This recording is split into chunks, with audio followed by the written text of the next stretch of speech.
Happy Saturday. Welcome to WagerTalk's Last Call. We're going to be taking you up until the first pitch here this afternoon on the East Coast. Early morning there on the West Coast. We've got Tokyo Brandon coming up, talking about D-backs, Cubs, Mets, Cardinals, Dodgers, Rangers, and of course, if you want to talk Nerfies, you want to talk hit, runs, RBI props, home run props, he is your guy. He's going to get those answered for you. Ralph Michaels is also going to join us for some TNA. We're going to talk some NBA. So if you guys have a question regarding either one of those sports, drop it in the chat. And of course, first off, we're going to start with Gianni the Greek, like we always do here on Last Call. Get us a look behind the computer screen, right? Sometimes we get a look behind the counter, but he gives us a look into some of these big name accounts, Sharp and Square.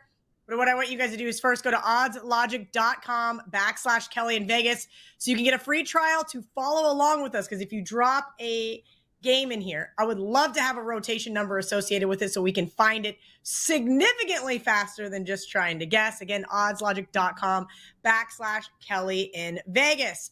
VR.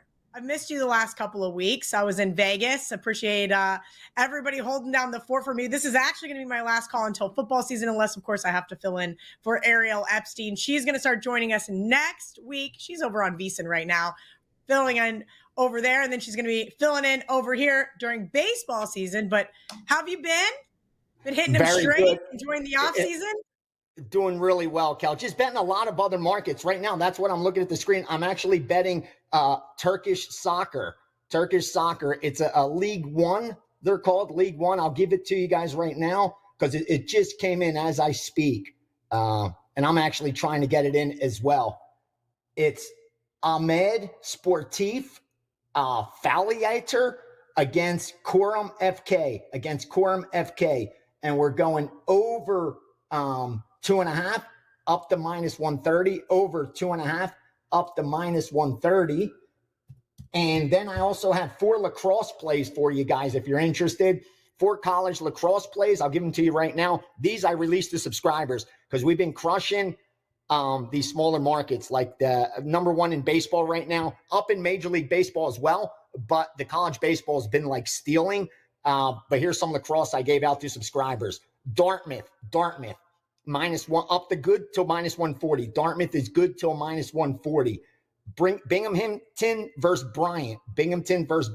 Under 22.5. Good to -125. Lafayette versus Virginia. Under 23.5. Also good to -125. And finally, Marquette Villanova.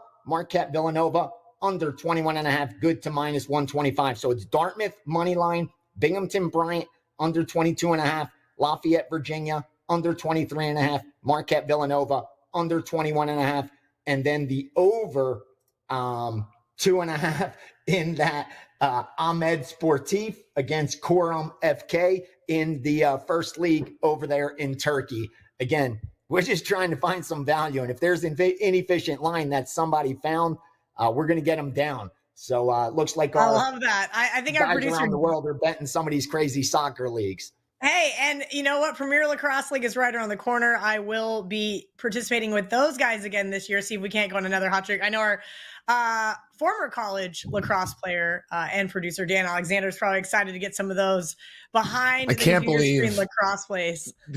So the other week when we were doing Wager Talk today, we were all giving out crazy plays. I gave Gianni a lacrosse play, and now the syndicates are hooked. Like, I'm hyped. I'm hyped right now, Gianni. That's amazing. I told you I put a nickel. I piggybacked you a nickel blindly. And we cashed. Yeah. Someone that follows lacrosse like he does was an ex-player. He's going to know probably more than the odds makers do. Like, I'll trust that more than what the number they're putting up. So, yeah. I love it. Anytime I see stuff like that, I get excited. Absolutely. What I love most about lacrosse is I feel like it's like the ultimate contrarian sport. And being the resident contrarian here at WagerTalk.com, I do love that. So we'll get into that here right after Memorial Day weekend. But we're knee deep in baseball season, NBA finals, NHL playoffs. Let's talk about kind of some of the stuff that you're seeing right now. April 19th, VR. We've got about 2 months left before we crown some champions and hoist the cup. But what are you guys betting right now in terms of these playoff games? The playoffs, it's mostly going to be totals and player props. Rarely are we going to get down on a side. So if you see a side released, and I actually may have one today, they're usually really strong because it's the totals and the player props that the betting syndicates are looking to take advantage of. Here's what I can tell you so far. I'll pull it up right now. None of the accounts that I have bet any NBA yet. But what I can tell you is what the betting public's on so far. They're betting heavy. They're taking the dogs. A little bit surprising, but some of these favorites that seem are a little bit higher than they should be. At least that's what the public thinks, because they're betting the Pistons over the Knicks. That's one of the most popular bets I've seen all over the place. The heaviest is the Bucks. The Bucks plus the points, Bucks on the money line. They're also taking the Clippers, not as heavy, but it's a little bit surprising. Well, that one's about a coin flip, down to about 2.5, 3. So it's not too surprising to see money on the dog. But the Pistons and the Bucks getting all kind of straight bets and even money line and teasing it to where they're getting double digits, figuring this team cannot lose by double digits. We talked about it yesterday in Wager Talk today.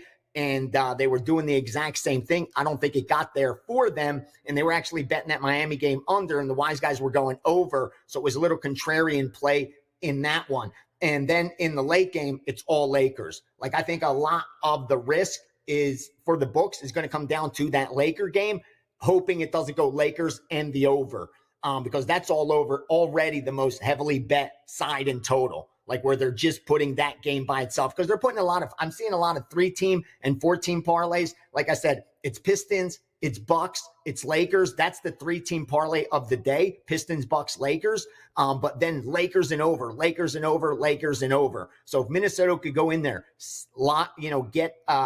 play them tough in game one, get inside those 4 points, or more importantly, win money line, because they're teasing the Lakers. A lot of teasers on the Lakers thinking they can't lose this game one at home. I think it's going to end up being a good day for the books, because most of the early action will be tied into that late game, regardless of what it does. The Knicks Pistons seem to be getting the least amount of volume so far. But what does stick out is that the Pistons are getting more heavily bet. And like I said, the Bucks, they really do like the Bucks in that game.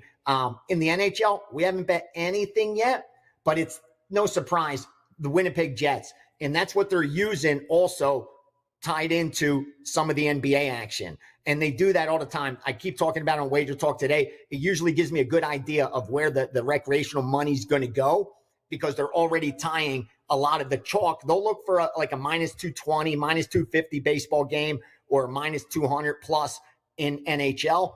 And they tie those into the NBA that they like, hoping to have a little more money down for a little less, wanting to put up a little money to win a lot. The way to do that is they're parlaying it, and they're using Winnipeg Jets over St. Louis.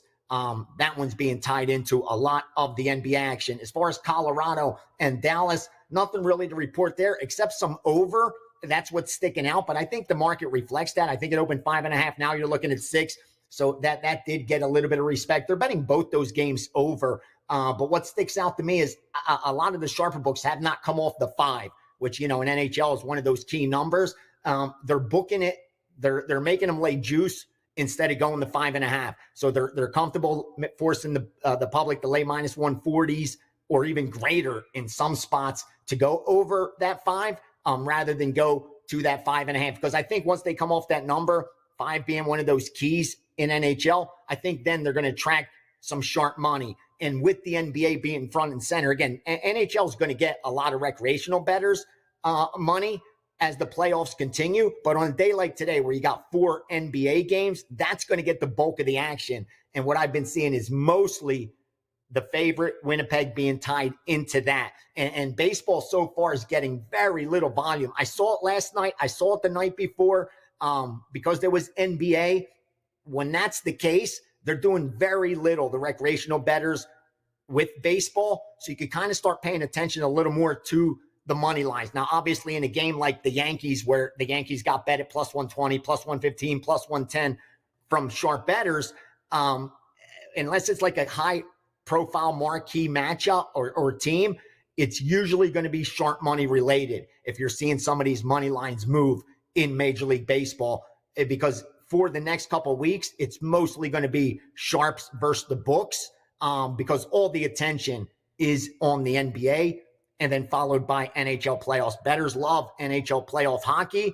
And now that we got both going on at the same time, that will attract most of the volume.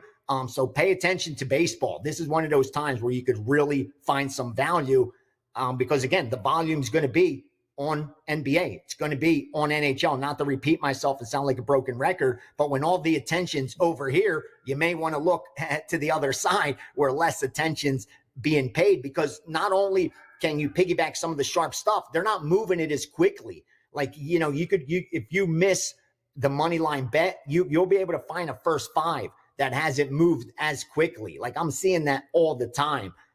Because if the group doesn't bet it, if they're just going to take like a team on the money line for the game and they're not breaking up their bets first five end game, a lot of times that first five isn't moving as quickly as the game line is. So sometimes you can sneak in there and bet a first five. And I like betting first fives because you're actually getting what you want. If you're betting pitching matchups, you're getting the pitching matchup. Once you go to a full game, you don't know what you're going to get because these guys aren't going 9 innings. And a lot of times, how many times has it happened to you? I know it's happened to me, where you're up through 5, through 6, through 7, and all of a sudden the bullpen goes in there and blows the game for you. So it's actually a good advantageous position to get on by laying some of these first fives. If you guys have a question for VR, we got them for about 3 more minutes here. So drop it in the chat. Jack says the Avalanche is the L word. Jack, we do not use the L word, at least not.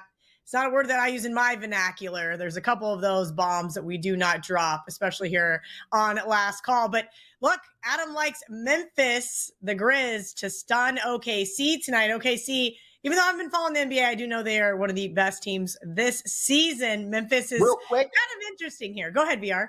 I will say about that Colorado, I hope my man, I hope he cashes his ticket. I just hope he didn't bet it today. I hope you didn't bet it today, because you had a chance to lay them at minus 115, minus 125, minus 130, minus 135, minus 140. If you're laying them at minus 145, I don't think, again, I'm no disrespect, but it can't be a lock.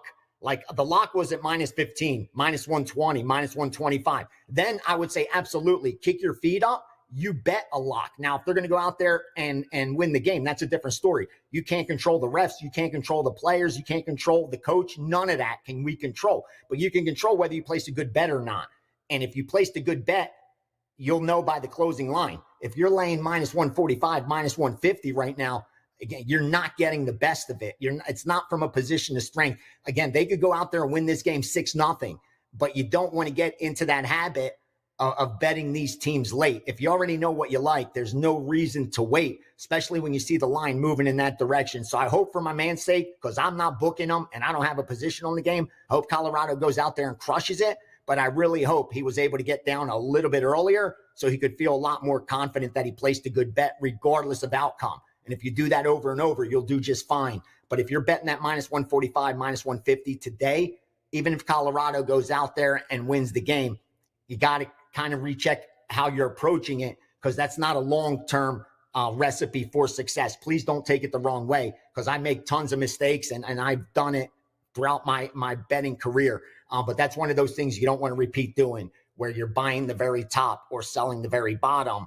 And Colorado today is the very top. You know, that line's just moved so much, regardless of outcome. I don't think Colorado today makes it a good bet. And I'll be cheering my man in. I hope they go out there and get it done for them, just like the over. It was 5.5. It was 6. Now there's 6.5s out there.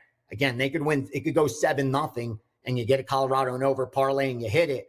But you just don't want to get in the habit of doing that, because the results aren't going to be good long term.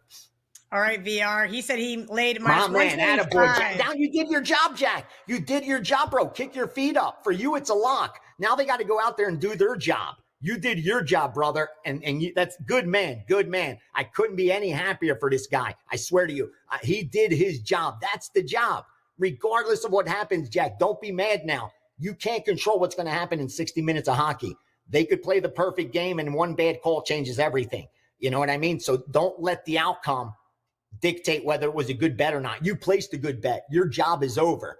Now Colorado got to go out there and do theirs. That's a different part. That's the second part of the equation that none of us have control over. But the first part of the equation you do. And Jack got in at a great number. Good for you, brother. I'll cheer you in with Colorado. Love that. VR, anything you'd like to leave our audience with before we get to Ralph and Tokyo Brandon?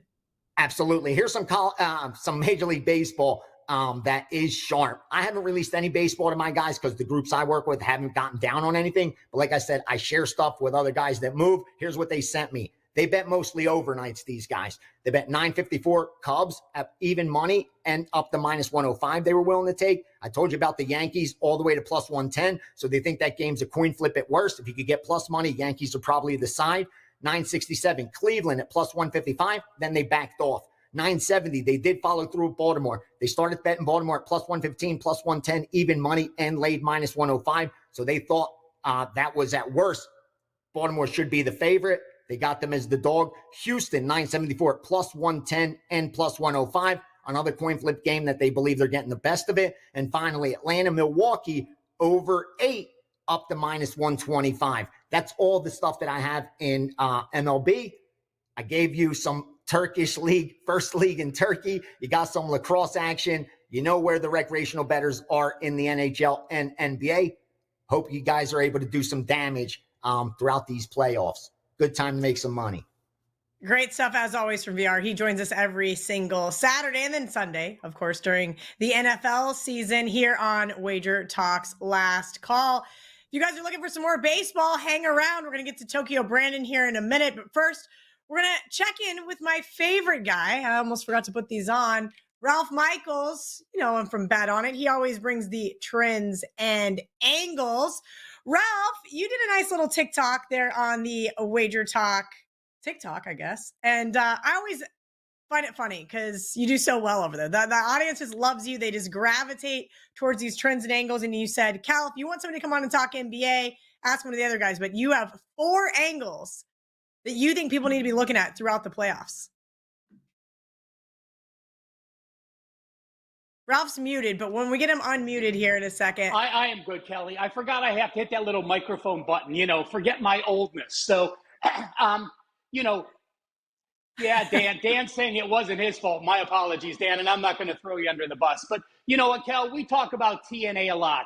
So the thing to remember is this, guys. While we're talking about historical data, it's not going to make you play a play just because of a trend or an angle. But if you're on the fence and it's a positive trend, perhaps it gets you to make the play. If you're on the fence and it's a negative trend, perhaps that's a game you leave away. Remember, it is much better to leave a loser off the board than putting a winner on, because if you split those 2 games, you're still losing 10%. So find that quality value. Let's go through it, Cal. First, round 1. How have home favorites and how have home dogs done? This goes back to 2017.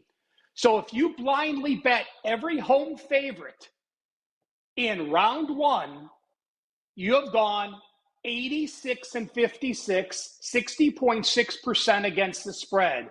A very solid number. And by the way, over-unders, 61 overs, 81 unders, so 57% to the under. So blindly, round 1 home favorites a positive, round 1 with a home favorite, the unders. How about round 1 home dogs? If the seed is a higher seed, so if you have a home dog as a higher seed, those teams have only gone 24 and 52, 31.6% against the spread, and the over-under, 52% to the over. So again, home favorites a positive. Home dogs with a higher seed have been a play against, which makes sense. Now, back in the 90s, Kelly, we all heard about the NBA playoff zigzags. That simply said, if a team loses, you bet it the next game. Well, we know teams adjust, players adjust, sports books adjust. So has the zigzag continued to be profitable? Well, going back since 2018, Kelly, I can tell you no. If you blindly bet every round 1 playoff team off a loss, you have gone 100 and 100 against the spread, a perfect 50%. but we have to share some positive situations in that. If we take a round one team off a home loss, now all of a sudden that 50% record goes to 49-33, 59.8%. How about if that team is in round one is off a loss as a home favorite? Guess what? 31-11, 74% against the spread. And if that team is off a loss as a home favorite and now a favorite of 2 or more, how about 20-3, 87% against the spread? So look at all these teams that play today and tomorrow. If they're off a loss as a home favorite, a very, very positive situation to play them game 2 and later. 2 more things I want to share, Kelly.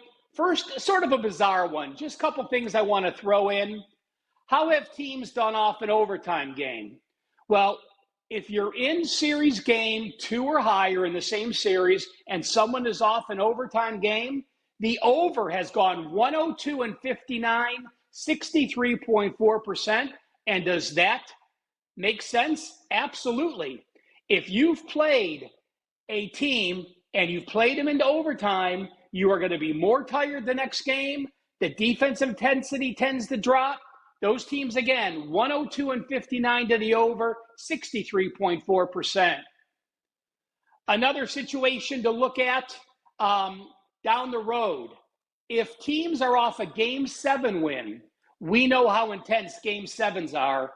If you fade a team that is off a Game 7 win, you have gone 60-27, 69%. You've gone 30-18, 62.5% against the spread. And those teams that play Game 7 sometimes lack that intensity because they were off such a stressful game. 57.4% to the under. And Kelly, I'm going to leave it at this. No better words in sports than Game 7. Doesn't matter if it's MLB, doesn't matter if it's NBA, doesn't matter if it's NHL. Game 7s, friends don't let friends bet Game 7s over the total, at least rounds 2, 3, and 4. I went all the way back to 2002, Kelly. Round 1 Game 7s, actually 15-15 over-under. Breaking even. But rounds 2, rounds 3, and rounds 4 in the NBA playoffs, teams in Game 7, 65% to the under in round 2, 87.5% to the under in round 3, and going all the way back to 2002, there have only been 4 NBA championship Game 7s, a perfect 4-0 to the over. So, Kelly, 28-10 to the under, rounds 2 and later, 11-1 to the under, rounds 3 and 4 for Game 7s of the NBA playoffs. Mark it on your calendar. Make sure you pay attention to those upcoming Game 7s. And I just want to say thank you to everyone for getting WagerTalk's YouTube channel to 200,000 viewers. What a group this WagerTalk family truly is. Yeah, quite an accomplishment, and all thanks to you guys. Ralph, before we let you go, I noticed before the show you posted your first inning report. So for all the Nerfy bettors out there, or Yerfies, or anyone else that wants to get a little bit more knowledgeable what you should be looking at early in these MLB games, Ralph, tell everybody about that and then what you've got going on over at WagerTalk.com. Kelly, I started with a basic yes-no. I changed it to homes and aways. This year, I added lines, totals, and the starting pitchers, including marking lefties. Every day on my homepage, wt.bez/RM, I load a free no first run or yes first run inning report. It includes the season to date with all those stats. And every day, Kelly, even if it is an actual client play, I load a free play for my top Nerfy play of the day. wt.buzz/RM. I have one loaded right now. Make sure you check it out. All right, guys, go get Ralph's free Nerfy Yerfy first inning play, or if you just want to check out the whole report and use the data for your own handicapping, wt.buzz/RM. Also, if you guys missed any of those trends and angles, they are live up on the WagerTalk TikTok at WagerTalk. Just download the TikTok app and you guys can check us out over there. Another place where we are exponentially growing. Thanks to all of you guys who did hit that like or subscribe button. You guys are truly the best. We're going to get into some baseball here with Tokyo Brandon. But first, I wanted to tell you guys about one more thing. We have a daily MLB stat sheet presented by the Gold Sheet out. Saturday's play, we've got 2 free plays plus some valuable betting notes. I cannot believe it's already been a month into MLB season and Ariel Epstein hasn't even taken over this position just yet. WT.buzz/TGS. We're going to get through it here today with Tokyo Brandon. He's going to get me to the finish line because we all know I know very minimal about baseball, but he knows a whole lot. D-backs, Cubs, Mets, Cardinals, Dodgers, Rangers are the 3 games we're going to be talking about. But if you guys have any strategy questions, any other game questions, make sure you drop that rotation number from your odds logic screen, and Brandon and I will answer all of your questions. Brandon, I know you're about ready to go to bed over there in Tokyo, so we're going to get through this in about the next 20 minutes. So if you guys have a question for Brandon, drop it in the chat. Brandon, how's the baseball season been going for you so far? Pretty good. Going pretty good. I'm plus 25 units so far in 2025. Not as good as I'd want it to be, but I'll get there. I have been getting there 3 of the last 4 years, so I'm sure I'll get there eventually. You're looking quite studious with those glasses today. It's very nice on your last day to host the chat. Michael nerd glasses is what I like to call those. Those are always really, really fun. They're actually for blue light, and I should probably wear them so I'm not squinting as much. But it is funny to pretend to be smarter than I am. We got some questions from the chat. Titan CT, any thoughts on rotation number 973? Padres, $1.24 favorite here on the odds logic screen over the Astros. It's a good number to take the Padres because they're actually right now the best team in Major League Baseball. A lot of people thought the Dodgers would be, but the Padres have the better bullpen right now. Hitting is comparable, and they have a Cy Young candidate on the mound today. So it's kind of hard not to take the Padres today, especially at that number. Usually you're going to see Padres at, minus 180 to minus 200, but today you get them good because they're facing an Astros team that annually is really good, but they're just not hitting right now. I have them ranked 23rd out of 30 teams in hitting. Bullpen pretty average, and Wisniewski, I have him pretty average as well. So Padres have every advantage as far as I can see this one. And it's a good number as well. All right, let's get into one of the games you wanted to talk about. Cubs, D-backs. D-backs plus money here in this one. Ralph from the question and the audience would love to have an answer on who you like in this one.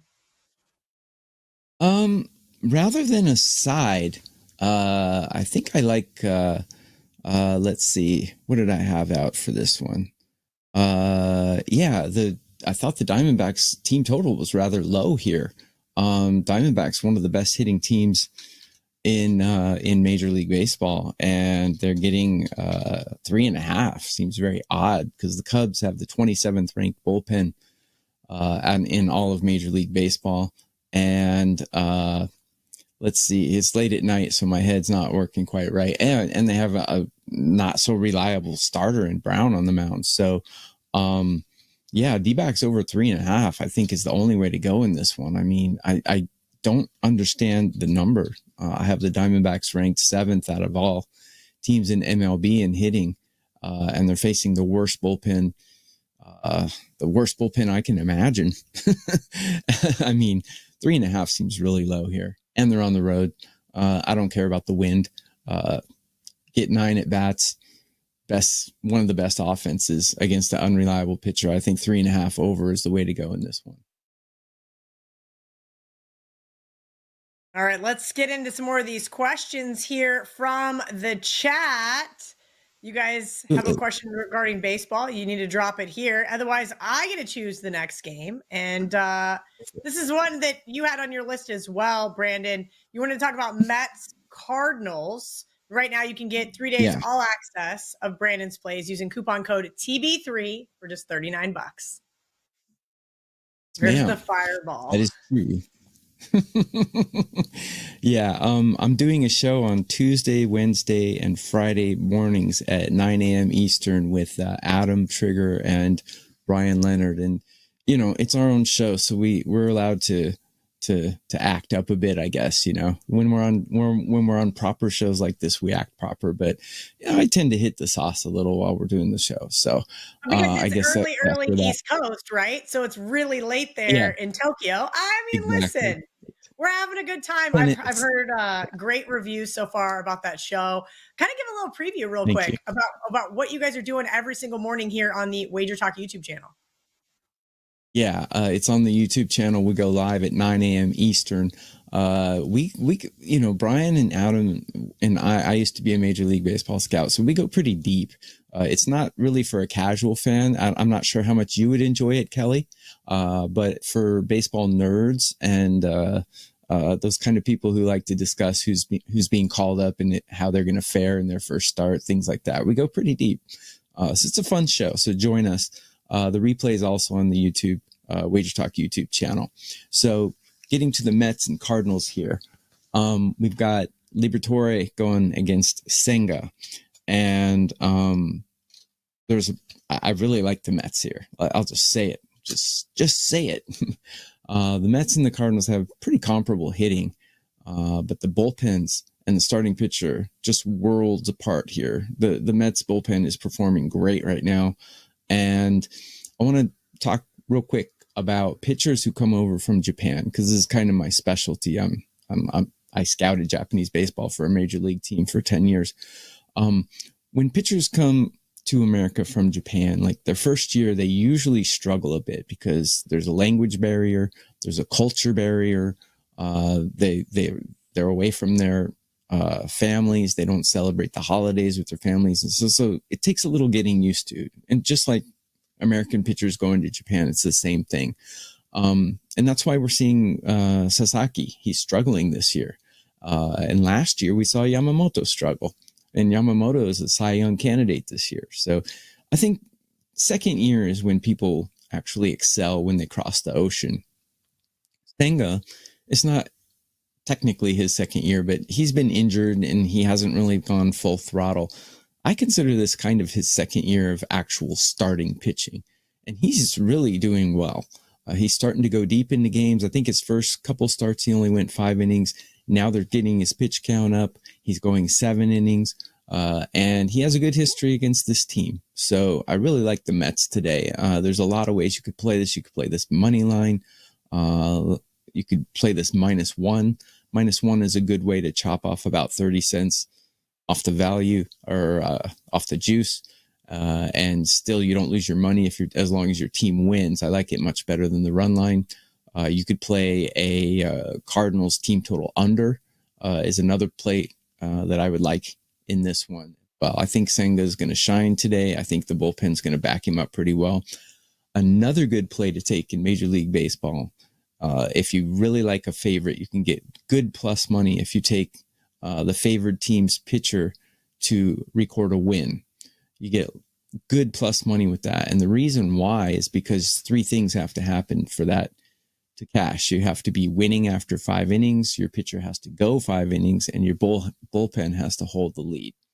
So Senga to record a win is probably decent plus money as well. So there's a lot of ways to bet this game, and I like the Mets today. All right, Brandon likes the Mets today. Tell me in the comment section who you guys like. Jack Falk, it's a great show, even with Trick rambling. Brian balances it out. Yeah. No comment. No comment. Chance, let's talk about. Go ahead, Brandon. It's funny because I dress like a pimp, and then I got Adam on one side, Brian on the other side is like 2 of the most conservative guys at WagerTalk, and I'm in the middle, like the ugly stepchild or whatever. You're just the black sheep of the Wager Talk family from a style perspective. It's totally you, and we love it. Chance Curran wants to talk about the team total for the Philadelphia Phillies. The wind is blowing out at 15 miles an hour today versus the Marlins. I think that Philly can put up 7+ runs today. Let's talk about that team total there in Philadelphia. Yeah, Cal Quantrill is an awful pitcher. So I'm glad you brought this up. Actually, that's a great question, buddy, because I wanted to take Philadelphia, but actually their offense is not really performing very well right now, and their bullpen is absolute trash right now. I have their bullpen ranked 24 out of 30 teams. So I really wanted to take Philadelphia here, but I couldn't make myself do it because Miami's actually hitting better. Miami's actually hitting 6th in all of Major League Baseball right now. And you've got a pretty unreliable Taijuan Walker on the mound. I know his stats are good so far, but everybody who knows baseball knows that Taijuan Walker is not reliable. Maybe the game total would be a better play here because you can actually add Miami's bats into the over under 10.5. That's a little steep, no matter how much wind. So that means Philadelphia's team total is going to be 5.5. It's a little steep. DraftKings has team total alt numbers now, which is really nice because you can take two teams that you think are going to smash it. You can chop 2 runs off their team total, put them together in a parlay.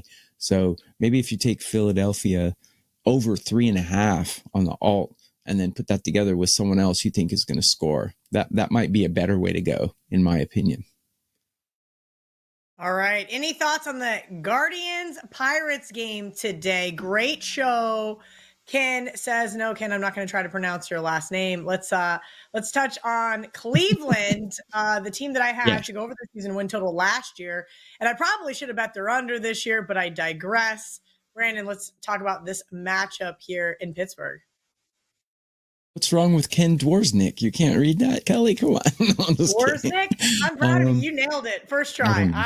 If you didn't see the video on the Wager Talk Instagram of me trying to pronounce UFC fighters' names, you missed out because it was very humiliating.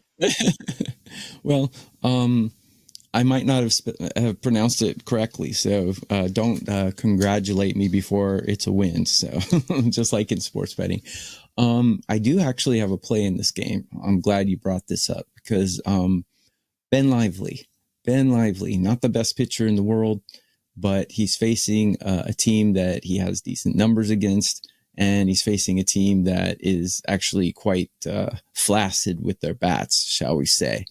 Ben Lively is striking out 7 guys per 9, and the Pirates are striking out 8.5 per 9. So if you put that all together and the fact that Ben generally goes about 57% into his starts, if you do all the math, comes out to 4.5 strikeouts, and his strikeout prop is 3.5. So I think the over on Ben Lively's strikeout prop would be a good way to go in this one. The Pirates absolutely flaccid. And that means when you're facing a team that has weak bats, it means you can go deeper into the game. I expect Ben Lively to go at least 5 innings and perhaps 6. And if he's striking out 8 per 9, you can do the math. He's probably going to get 4 or 5 strikeouts here. So I think 3.5 is too low. Over on the 3.5 strikeouts over under prop. All right, Brandon, another game that you wanted to touch on today while we see if there's any more comments in the chat. Dodgers, Rangers. You mentioned earlier when we talked about the Padres, everybody just assumed the Dodgers are going to be right back in the mix, being the best team in the MLB, but that's not the case, at least not in mid-April. Yes. So this is an interesting one. The reason I wanted to talk about this is not exactly because I have a play on it per se. Well, I do have a client play on this. So I'll talk about it. Nathan Eovaldi's having a great season. And as I spoke earlier about, Japanese pitchers coming up. Sorry, my voice is a little raspy, but I went to a Japanese baseball game the other night, so I was screaming a lot. So Roki Sasaki's struggling a little. It's his first year here in America. or over there in America, shall I say. And he's struggling. He's struggling with the language. He's struggling with the culture. He's struggling to get his pitches, but he is even more talented than Yamamoto. He's going to come around, but you got to give him time. He's young, kind of mentally weak, not in a bad way, but I mean, he's a little fragile. So he's going to take a little time. Nathan Eovaldi is having a great season. He's actually pitching way above his means, as we say in the scouting world. He's pitching above his means. But if you look a little deeper, there are certain Dodgers who get to him throughout his career. Mookie Betts, 5 for 17 against him with a 294, but his OPS is below 700. So it means he's just popping some singles on him. So he might get a single here and there, but it's not someone I'd like to put my money on. Freddie Freeman is 10 for 36 at bats. It's a 278 average. Is a little bit above the 700 Mendoza line for OPS that I like to scale mine on. So it's okay, but not great. Teoscar Hernandez, though, he's got great numbers. In 16 at bats, he's got 6 hits. 1 is a home run, 1 is a triple, and his OPS is a whopping 1,286. Now, if you consider that 700 is what I consider the Mendoza line, 1,286 is huge. So Teoscar Hernandez, I expect him to have a pretty good game. Here's a little advice when you're doing batter props. Total bases is more difficult to get your prop than hits, runs, RBIs. And the reason why is because if you walk, if your batter's going to get 4, maybe 5 at bats in a game, and if he walks once, it doesn't count as a total base. So you lose one of your 5 chances to cash your prop. But with hits, runs, RBIs, if your batter walks with the bases loaded, you get an RBI. If he walks with the bases empty, he can still get knocked in by the next guy, and you can get a run, which counts as hits, runs, RBIs. So I much prefer hits, runs, RBIs over total bases. And today, Teoscar Hernandez is over 1.5 hits, runs, RBIs was plus 110. So it's a pretty nice bet to take. It's available on DraftKings and FanDuel.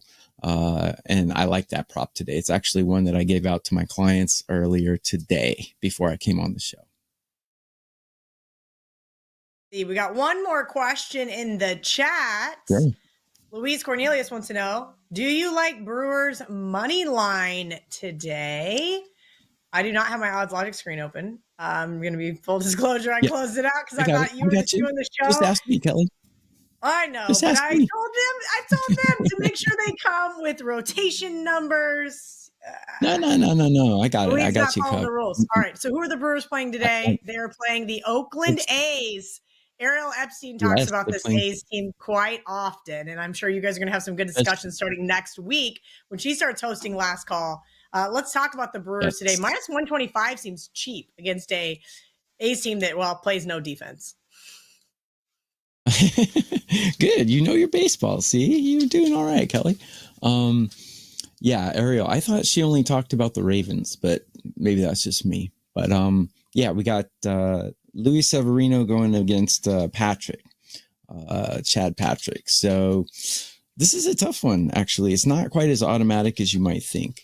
And I will tell you why. The Athletics. As somebody who doesn't really follow baseball, but as I mentioned, I catch Ariel's glimpses of her new baseball show and stuff like that. Just first glance, Brewers minus 125 seems very cheap. It seems almost fishy, if you will. That's something that she likes to use a lot in terms of lines. Is that basically what you're insinuating here? Is like, wait a minute, what am I missing? Looks very fishy to me as well. The Brewers hitting all right. Bullpen is very average, and starting pitcher very average. Luis Severino, old veteran. But what you got to watch out for is the Oakland, or they're not Oakland anymore, the Athletics bats. The A's are they Las Vegas yet? When are they going to be Las Vegas? That's what I want to know. They're actually in Sacramento right now, and I think they're going to be playing in a minor league field for 2 years, if I'm not mistaken. Sounds like the Rays in Tampa. Sounds like stray cats or some kind of nomad, but that's what they are right now. And it's funny because in all the ESPN websites and stuff, there's no city next to them. They're just athletics, and that's it. There's no city. Poor guys. But anyway, they got two guys that are absolutely crushing the ball right now, and they're actually hitting a lot better than Milwaukee. So if I wanted to take someone with a minus 120, I would rather them be the better hitting team. That's not really a slight on Milwaukee because I have Milwaukee ranked 13 out of 30 teams as far as batting is concerned, which is slightly above average. And they do have the bullpen advantage, but it's not anything I would put my money on because these A's are absolutely slugging right now. Brett Rooker, and they have a young guy. His name escapes me right now at 1:00 in the morning.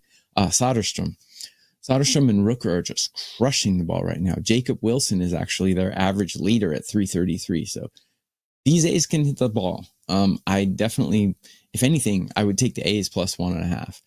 But it's not an official play. You're right. Not the an number's fishy. official play. What about that -1 you love to bet? Maybe or +1, excuse me. Do you think maybe that's like a happy medium here? We all know I love the underdogs, but this A's team is maybe A's first 5. Well, Severino's not that bad, actually. He's having so decent season. I just don't trust this A's bullpen. How about that? Yeah, I hear you there. Severino has been clobbered by these Milwaukee batters, though. So maybe an over in this game, perhaps. I don't think I would take a side either way because Severino, he has been crushed by these batters, but the A's can also crush the ball. And Oakland has the 20th ranked bullpen out of 30 teams. So Milwaukee team total, I would take a Milwaukee team total over taking them on the side. Okay. I like that. Brandon giving out some extra freebies here. TB3 to get 3 days all access for just $39. Brandon, what would you like to leave our last call audience with? I have a 4% play today in Major League Baseball. And I have 3-day passes for if you use the code TB3, you can get a 3-day pass for $39 anytime during the season. So generally WagerTalk charges $35 for 5% plays. Just add $4, you can get 3 days all access, including any 5% plays I would put out within those 3 days. I was plus 150 units in MLB in 2024 to be number 1 at WagerTalk. This season, I'm number 6 right now, but it's only April. I have some time, and I think I will catch them as I usually do every year. So TB3 for 3 days, $39. And I do have a 4% play in Major League Baseball out right now as we speak. WagerTalk also lets me do all of my Asian and Mexican baseball at half price. So I do have almost every day I put out a play in Korean or Japanese baseball, and those are all half price. So if Gianni's going to do what was it, cricket, then I think I can do Asian baseball. Lacrosse. Yeah, absolutely. Listen, if you can find an edge, we want to exploit it. Money's money. Yes, it is.